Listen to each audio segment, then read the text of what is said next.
Mariing kinundi na ni Commodore J. Tariela, ang tagapagsalita ng West Philippine Sea, ang naging pahayag ni Senador Rodante Marcoleta na isuko ang Kalayaan Group of Islands sa China na anyay katumbas ng pagsasakripisyo sa kinabukasan ng daan-daang Pilipino ang naturang panukala. Ito ang pahayag ni Commodore Tariela sa panayam ng Bombo Radio Cebu News Team kaugnay ng sinabi ni Senador Marcoleta na bukas siyang isuko ang Kalayaan Group of Islands sa China. Ayon kay Tariela, nais niyang tugunan ang isyu hindi mula sa legal na perspektiba kundi mula sa aspeto ng kapakanan ng mga Pilipino. Anya, mayroong komunidad na binubuo ng mahigit 400 Pilipino sa lugar, kabilang mga batang nag-aaral doon, kaya't hindi umano makatarungang isuko ang isla sa dahilang ito ay nasa labas ng Exclusive Economic Zone. Dagdag pa niya, ang usapin ay hindi lamang dapat ikahon sa teknikal na definisyon sa Exclusive Economic Zone, kundi dapat isaalang-alang ang kinabukasan at karapatan ng mga Pilipinong naninirahan sa nasabing teritoryo. Samantala, inamin ni Commodore Tariela na nakaranas siya ng magkahalong emosyon kaugnay ng mga naging alitan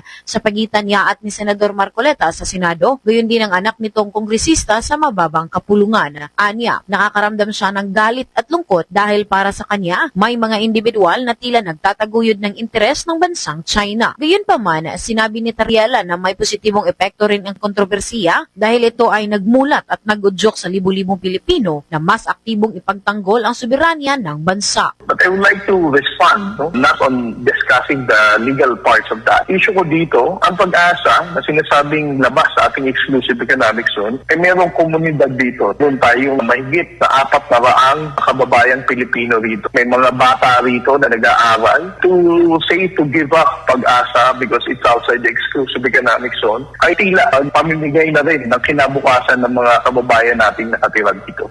Mula rito sa lalawigan at lungsod ng Cebu, this is Bombo Irene Ardiente. And this is Bombo Radio Philippines, the #1 and most trusted source of news and information. Basta Radio. Bombo! For the most trusted source of news and information, visit our website at www.bomboradio.com. Follow us on Bombo Radio mobile app, Facebook, YouTube, TikTok, and X, formerly Twitter. Like, share, and stay connected. Anytime, anywhere.